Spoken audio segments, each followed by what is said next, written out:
That's soul-life balance right there. It is soul-life balance, and I want that, and I want to continue to create that in my life. Right. And one of the most beautiful things about it is I can teach my son that that's possible too.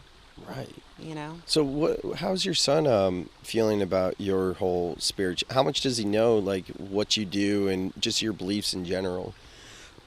Well, he's kind of a jock, so... he is a jock. Right? He's totally a jock. So, I mean, I'm just assuming that, maybe he's like, damn, mom's crazy, I do get a fair amount of eye rolls. I show up for what he cares about.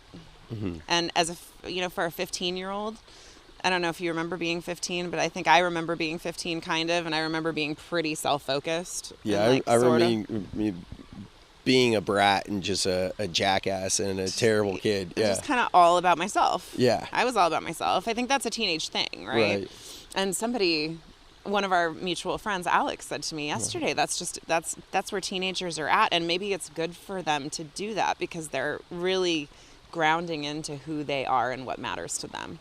I like that. So rather than mom rolling her eyes, me, and being like, oh God, there goes Chase again, all about himself, Alex reminded me yesterday that it's really good that he is doing that because he does need to, kind of identify and self-actualize his own identity.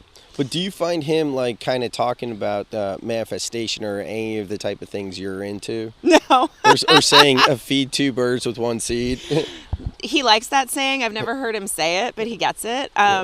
But, something interesting did happen with him this week that I think is valuable to share. And it's right along the same lines as me with my clients and them canceling or not, He has his own business. No way. He does. What does he do? He is a reseller, 831 Resell, and he resells shoes, like Nike shoes, like, what are they called? The Yeezys? Yeah.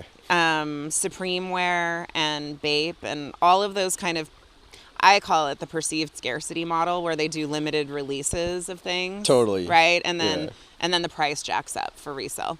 So he's got 2,300 followers on Instagram. Oh my God. He has done, I think, over 12,000 in volume this year so far. Wow. And he did a really big order right before he left for his baseball tournament. So about, almost 2 weeks ago. And I shipped out the box, and it was $1,660 worth of product that he sold. Wow. And he sold it to somebody who's even bigger, like who's really big in the resale industry. Yeah. And shipped the box out to New Jersey. And he was down in Southern California, and then I joined them. And right about that same time, I get a message from his dad saying, oh my God, the box didn't arrive. It's showing scanned by USPS, but the seller didn't receive it, and so Chase had to refund the money. Ouch. So we didn't know where the box was. He refunded the $1,660, and watching him deal with that over this last week has been amazing. I mean, he's been so chill about it. Like, I was really worried when I heard about it. His dad was really worried when he heard about it. And we were both, like, when I heard about it and I got the text, I was in the middle of my healing thing. I'm like, I can't deal with this right now. So just tell Chase that he needs to focus and imagine this situation working out perfectly. Like, have him imagine the box arriving at the person's house. Have him imagine the guy looking at the box, seeing it, and being like, yes, this is awesome, I got it. Have him imagine the client, sending him the money again. Right. Everything that he wants, have him imagine all of that. So I guess his dad told him that. Who knows? Whether he did it or not, I have no idea. But what I do know is when I came back, it still wasn't resolved. Yeah. And my son was so chill about it. And I was watching him and saying, oh my God, this is amazing how you're handling this situation, because I might be I might be tending to want to freak about this. Right. And try and get all control-y about it and like persistent calling and all on top of it. And he was so chill. And I really admired that in him, watching him deal with it and not be completely broken up about it.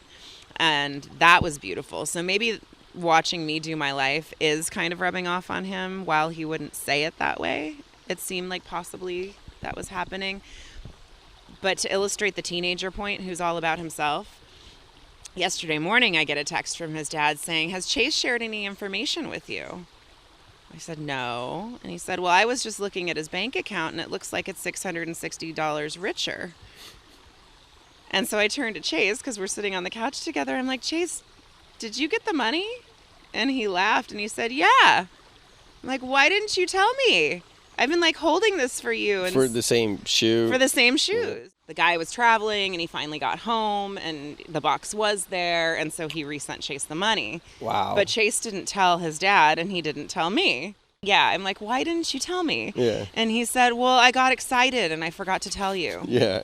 And I'm like, "Well, okay, I totally respect that. That's cool. And, your dad and I have been stressing about this a little bit for the last week." Right. So it'd be really nice if you shared this with us. And it's like it didn't even occur to him. Yeah. Which is closing the loop on being the self-interested teenager. Like, he just didn't even get it. It's the 15-year-old brain, you right. know? Yeah, totally. But what I find interesting about that is a comment I made earlier about you and I maybe being a little high strung or high energy, and know us practicing and not being perfect in spirituality is saying, like, a situation like that for myself or you, we would have had a very difficult time being as chill as Chase. And as hard as we are, like, work on our patience and understanding and spirituality, we are still something you and I have talked about quite a bit offline, programmed and conditioned by society. And what's interesting about that story is I was asking you, like, "Oh, how's your son,